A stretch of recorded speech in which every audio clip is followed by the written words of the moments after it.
Hello everyone, it's Olivia here, aka Story Minded, and this is the second video about my short story that got published, Moon, for MJ Mead's Short Story Competition 2018. Also, this video is going to be, or actually I might be able to fit into one video. This is about the summary that MJ wrote about the winners, and this summary touched me so much, and I was just amazed. Like, he completely got it.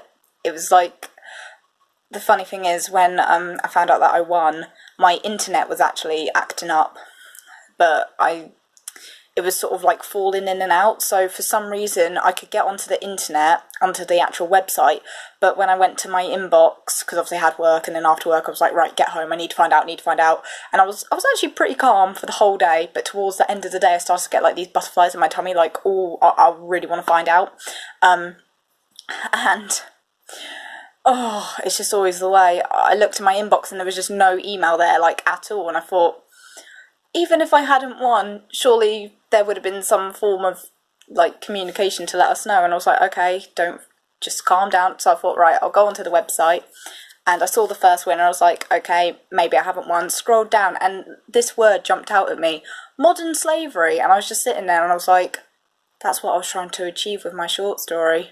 Because that was, like, a part of the inspiration about it. Actually, I am going to do separate video because I'm going to read my short story, and then I want to sort of talk a bit about the inspiration behind it and stuff. But yeah, so that word jumped out at me. I was like, that's what I was trying to achieve with my story. And then I saw my name and I was just like, oh my god. So yeah. But this summary, it's just like, it just proves how subjective writing is, and I'm so lucky that there were two winners, because if there was only one winner, I would not have won. Which is fair enough, but I'm just really touched by what he wrote about it. Okay, so this is the summary. On to our second winner, and by far our most contentious choice since we started these competitions. This story split the judging panel down the middle between those who loved it and those who couldn't see why the others loved it so. In the end, the strength of feeling led to a passionate debate and only served to make those of us who loved it dig our heels in and fight for its place in the winner's enclosure. Which, like, that's what I love about the whole subject of English lit as well. It's like, I love those passionate debates because they're fun, and that's what it's meant to be about. It's an incredibly, this bit, like, I still can't, it's an incredibly accomplished piece of writing. Like, no one's ever said that about my writing before, so I was just like, I was reading this, I was like, is this about me? Like, it was just, at times extremely challenging, almost demanding a second or third read to really get to grips with some of the more subtle detail. That's something I'm passionate about as a writer. I don't believe in treating my readers like they're idiots. I like my readers to be able to try and work things out for themselves, because that's what I like to do in a text. I don't want everything handed to me, because then I find that can be boring, unless it's done well, but, you know. The reader is expected to make some assumptions, to fill in blanks here and there, but that subtlety and at times vagueness is what some of the judges enjoyed most about it. Appearing to tackle issues like modern slavery, I was generally going for this, sexual abuse, heavy drug use, with a sideways glance at Stockholm Syndrome and the cult of personality. This story goes one further than a mere absence of light and poses light as the enemy. In doing so, it creates an exceptionally interesting narrative laden with oxymoron, juxtaposition, and persuasive rhetoric.